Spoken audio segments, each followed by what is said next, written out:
Amém, glória a Deus. Saúde a todos com a graça e a paz do nosso Senhor Jesus. Amém. O Gesto Rafael estava ali falando sobre estarmos na nossa casa, né? A gente sentir a vontade. Eu quero falar que você é bem-vindo. Você está à vontade aqui. Fique à vontade. Essa é a casa de Deus. Eu agradeço a presença dos nossos visitantes. Que Deus possa falar com você poderosamente nesta manhã. Em nome de Jesus. Eu quero ler com vocês o texto que se encontra lá em Gênesis.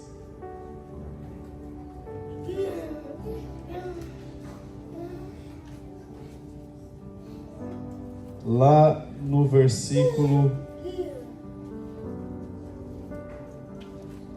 Aliás, no capítulo 3, desculpa, a partir do versículo 1.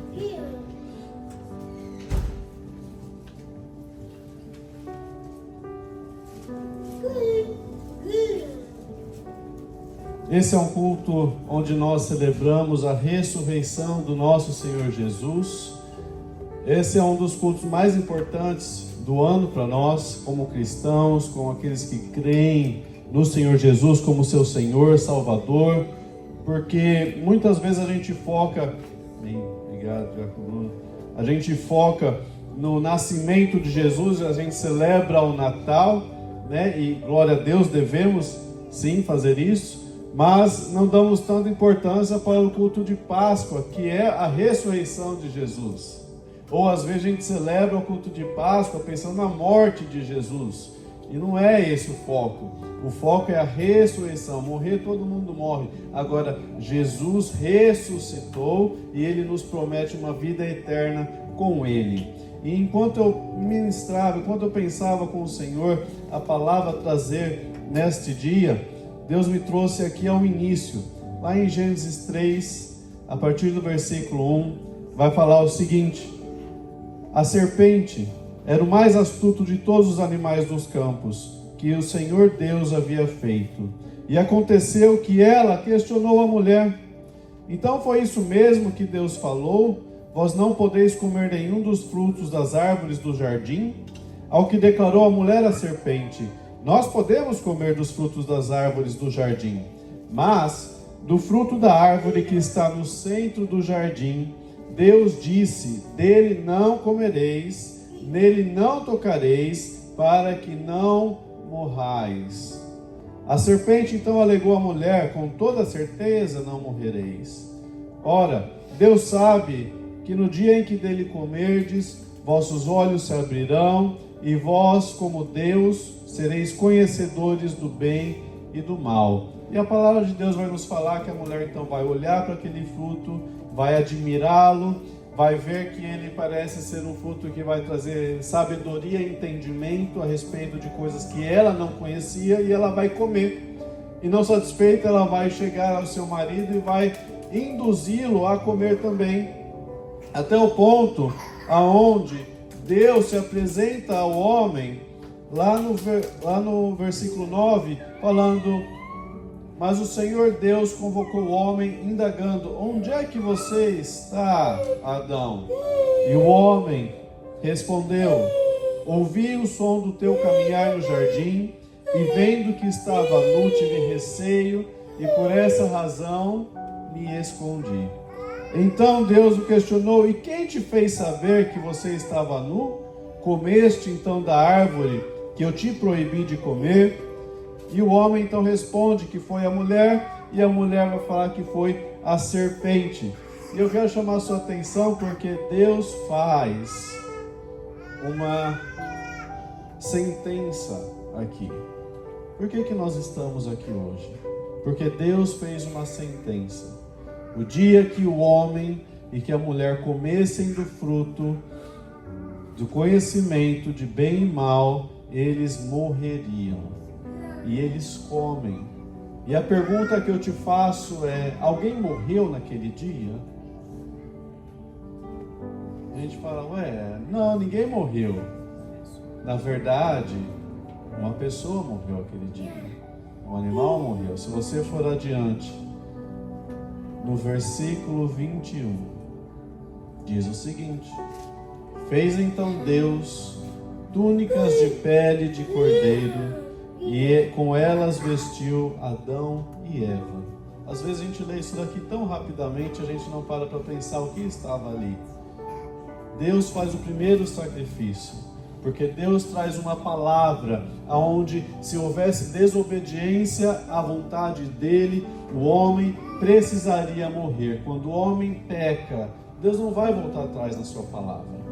Deus ensina ao homem que a partir de agora, para ele ter um relacionamento com Deus, para ele conseguir de alguma forma interagir com Deus, ele precisaria sacrificar, alguém precisaria morrer por causa dos pecados do homem, para que Deus pudesse sequer ouvir a voz do homem.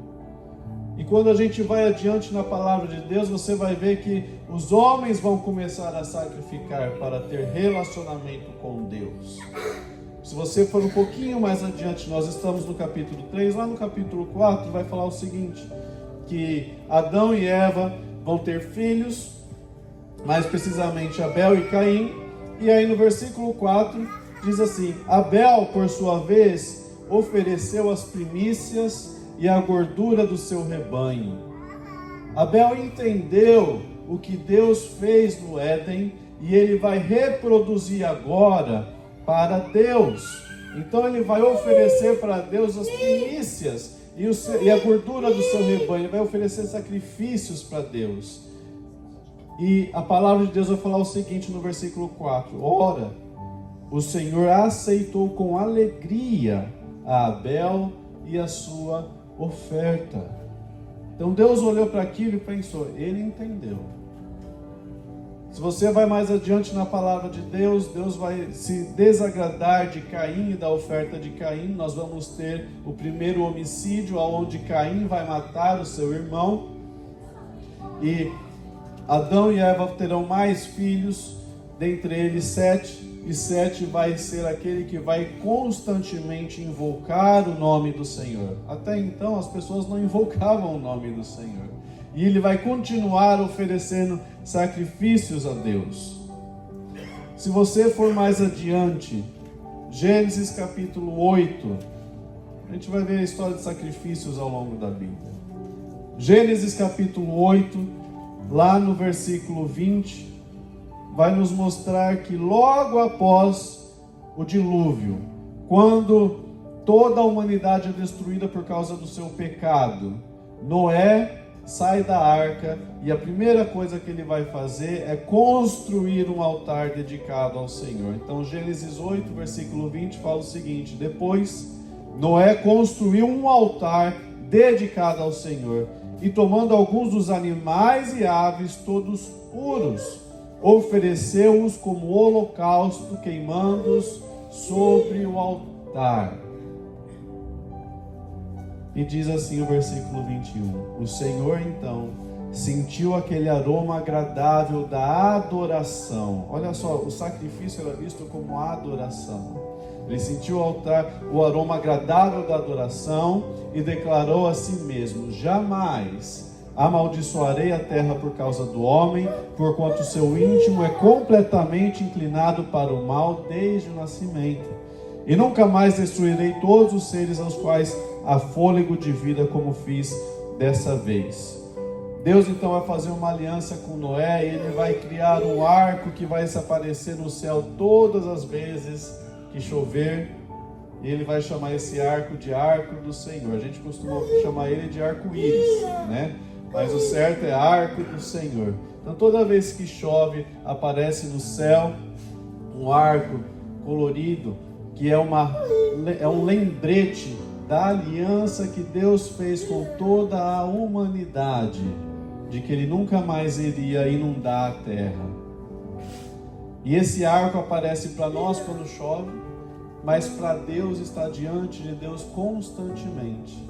Quando você vai para Ezequiel no capítulo 1, Ezequiel vai ter uma visão, ele vai estar no meio do povo dele, frente ao rio, e os céus vão se abrir, Deus vai se apresentar diante dele, ele vai ver os anjos que louvam ao Senhor, carregando o trono de Deus, e é uma visão maravilhosa. Mas uma coisa interessante fala assim: e ao redor do trono existia um arco colorido.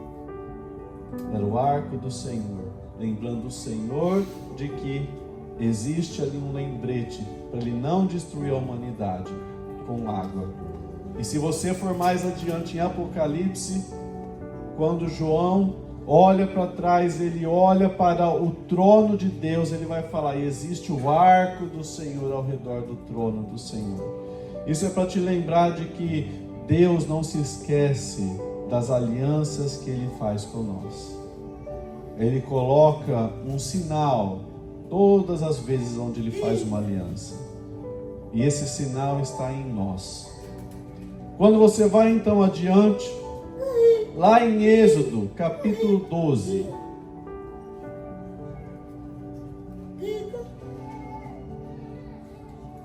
As pessoas vão continuar sacrificando ao Senhor. As pessoas vão continuar pecando e conforme elas pecam, elas oferecem sacrifícios ao Senhor. Conforme elas fazem aliança com Deus, elas oferecem um sacrifício ao Senhor. E aí nós chegamos aqui em Êxodo 12, aonde toda a nação de Israel estava debaixo de um jugo, estava debaixo de escravidão, e Deus está para tirar aquela nação de lá. Está para tirar eles do Egito e levar para uma terra prometida, que tinha sido prometida lá para Abraão. E quando você chega aqui em Êxodo 12, a palavra de Deus vai nos falar como foi a primeira Páscoa. Êxodo 12, a partir do versículo 1, diz assim: Disse o Senhor a Moisés e a Arão na terra do Egito: que esse mês seja para vocês o princípio dos meses, será o primeiro mês do ano. Falai a toda a congregação de Israel, dizendo: no dia 10 deste mês, que cada homem tome para si um cordeiro para cada família, um cordeiro para cada casa. Entretanto, se a família for pequena para consumir o cordeiro, então se juntará com o vizinho mais próximo de sua casa, conforme o número de pessoas. O cordeiro será escolhido na proporção do que cada um vai poder comer. O cordeiro será macho, sem defeito, e de 1 ano. Vós o escolhereis entre os cordeiros ou entre os cabritos, e o guardareis até o dia 14 deste mês. E toda a assembleia da congregação de Israel o degolará à tarde. E tomarão um pouco do sangue e passarão sobre os 2 umbrais e sobre as vergas das portas das casas em que o comerem. Naquela mesma noite, comerão a carne grelhada no fogo, com pães não fermentados e ervas amargas a comerão. Não comerão nada cru, nem cozido em água. O animal inteiro, incluindo a cabeça, as pernas e os miúdos, será assado na brasa. Não deixem sobrar nada até pela manhã. Caso isso aconteça, queimareis o que restar. Ao comer, estai prontos para partir. Cinto atado, sandálias nos pés e cajado na mão. Comereis às pressas. Essa é a Páscoa do Senhor. Então Deus vai falar para eles o seguinte: está para acontecer algo muito grande.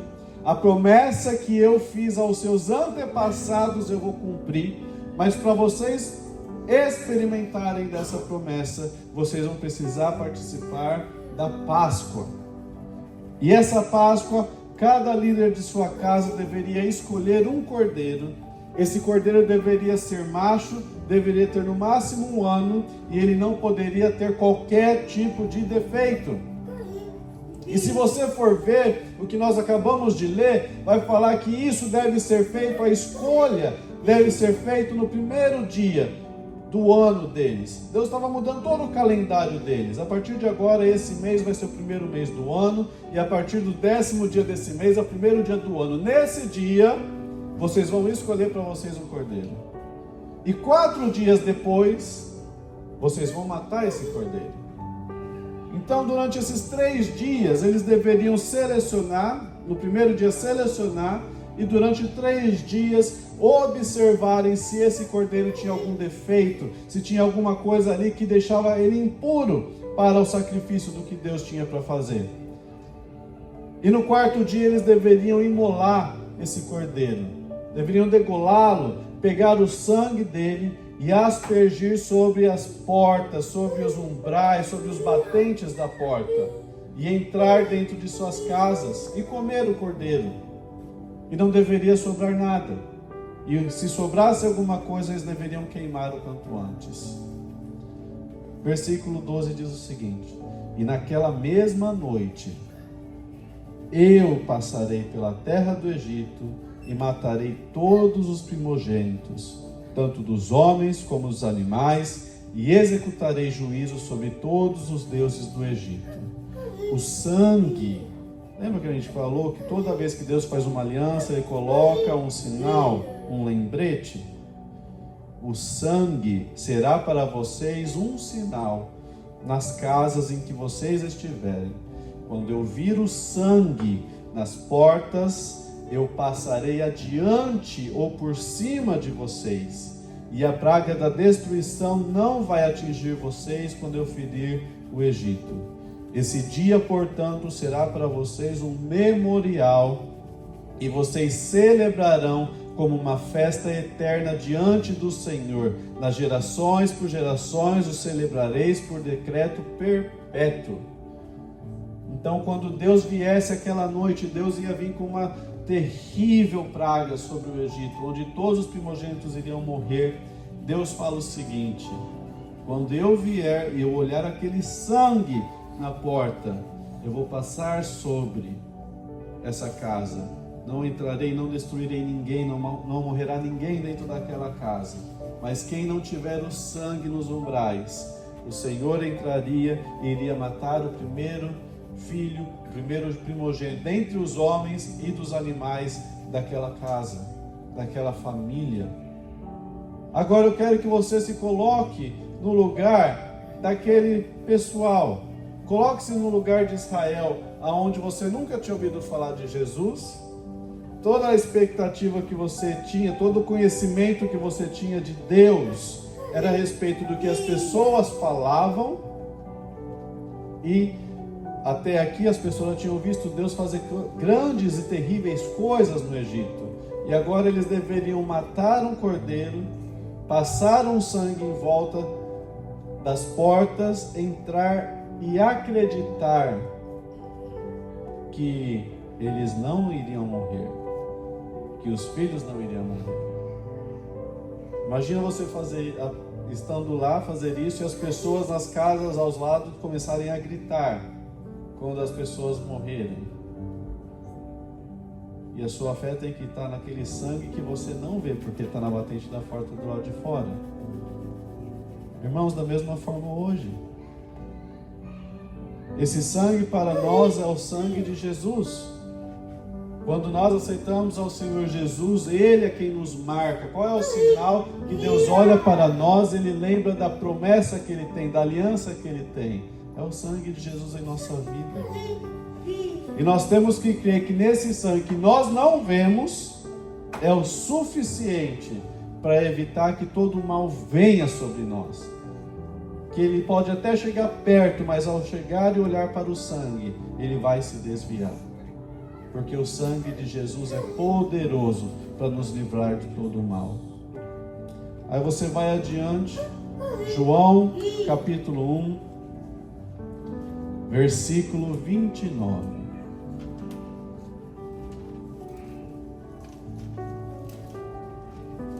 Vai falar o seguinte: no dia seguinte, João Batista viu a Jesus que vinha caminhando em sua direção, e ele vai falar: eis o Cordeiro de Deus que tira o pecado do mundo. João declarou aqui que Jesus é o Cordeiro de Deus, mas que cordeiro é esse? Que referência ele estava fazendo? A um sacrifício comum? Não, ele estava falando em relação à Páscoa, que nós acabamos de ler, de Êxodo 12. Eis o Cordeiro que Deus providenciou para a humanidade. Esse é o Cordeiro de Deus.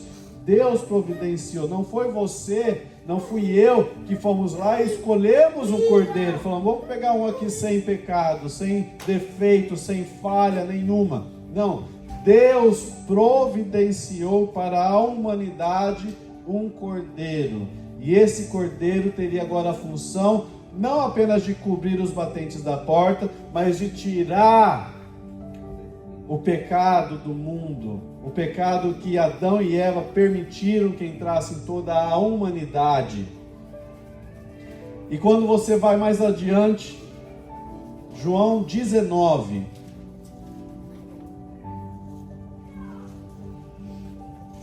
lá no versículo 30, nós vamos caminhando na palavra de Deus. Jesus vai fazer o ministério dele ser grande, o nome de Deus vai estar sendo glorificado através da vida de Jesus, e aí ele será traído. Nós vimos aqui a representação das crianças, e durante 4 dias, Jesus vai passar a ser avaliado por Pôncio Pilatos e por Herodes. E aí chega lá em João 19, versículo 30. Desculpa. Lucas 23, a gente foi João. Lucas 23.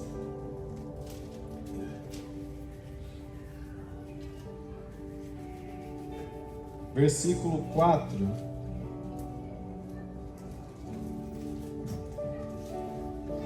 Diz assim: então Pilatos declarou aos chefes dos sacerdotes e às muitas pessoas reunidas: eu não vejo neste homem nenhum defeito. Eu não vejo nesse homem nenhum motivo para a gente matar ele. E essa declaração vai ser dada a Jesus. Então, da mesma forma como lá em Êxodo 12, cada família tinha que ter o seu, deixar ele separado por 4 dias, avaliar se ele tinha defeito algum. Da mesma forma, Jesus vai ser avaliado por Herodes e por Pôncio Pilatos, e eles vão falar: não tem defeito nesse homem, não tem defeito algum. Por que vocês querem matar ele? Não tem defeito. Você está vendo o Cordeiro de Deus? Você está vendo o que Deus estava fazendo aqui? O plano de Deus nunca foi interrompido por causa de uma traição de Judas. Nunca foi interrompido porque perseguiram Jesus, nunca foi interrompido por causa da prisão de Jesus. Sempre foi o plano de Deus que o Cordeiro fosse avaliado e nunca fosse encontrado nenhum defeito sobre ele. E depois de 4 dias de avaliação, o que deveria ser feito em Êxodo 12? Matar o Cordeiro. E é o que acontece.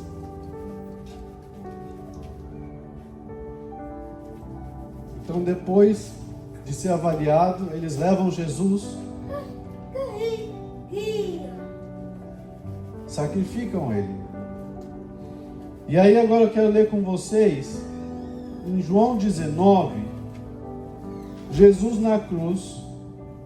E a palavra de Deus é muito clara. Lá em Isaías vai falar o seguinte: como um cordeiro mudo.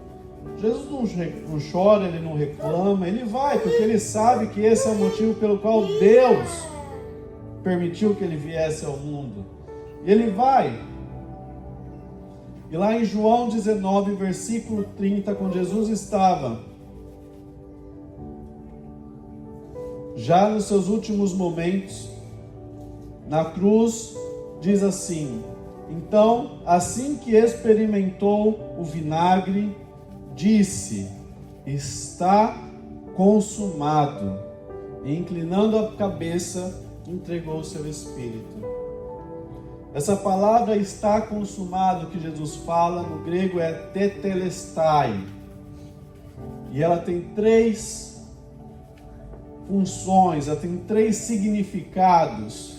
Tetelestai é usado pelos gregos, pelos judeus na hora, quando um acordo é concluído.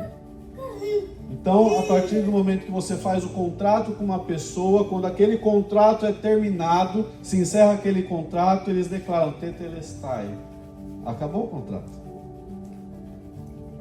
Tetelestai também é dito quando uma pessoa tem dívida com alguém. Sabe quando você faz parcela nas Casas Bahia? Você faz crediário? Aí você vai lá, você paga a última parcelinha.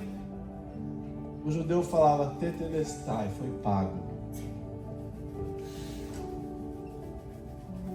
E por fim, quando você está construindo uma obra, quando você tem que entregar algo, você é contratado para entregar algo, e você termina aquela obra, o judeu fala, tetelestai, foi concluído. Quando Jesus fala tetelestai, naquela cruz, quando ele fala está consumado, ele está falando, o preço do pecado foi pago. A obra que eu fiz está concluída. E tudo que Deus fez está feito. Você entende isso? Que contrato é esse? Que dívida é essa? É aquela de Adão que nós lemos. Demorou todos esses anos para Jesus chegar e falar assim, agora está pago. Agora foi concluído, agora já não tem mais nenhum tipo de dívida.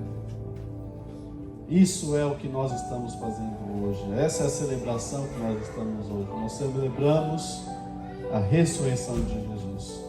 Nós celebramos o fato de que o preço foi pago. E que nós não precisamos mais sacrificar igual o pessoal fazia. Nós não precisamos mais oferecer coisas materiais para Deus. Para nós termos um relacionamento com Deus. Mas Jesus pagou o preço e Ele tirou o pecado da humanidade.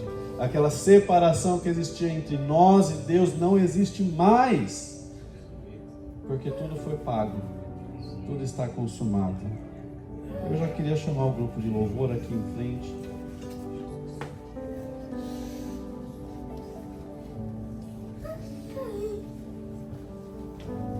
Porque muitas vezes nós ainda colocamos parada, nós colocamos algum tipo de impedimento no nosso relacionamento com o Senhor Jesus. Eu queria orar por você nessa manhã, para que a gente entenda o sacrifício de Cristo, nós entendamos o que Ele fez por nós, como essa dívida já foi paga e já foi encerrada, e agora Jesus vive, está à direita de Deus, e está atento à minha e à tua necessidade, a tudo aquilo que nós precisamos.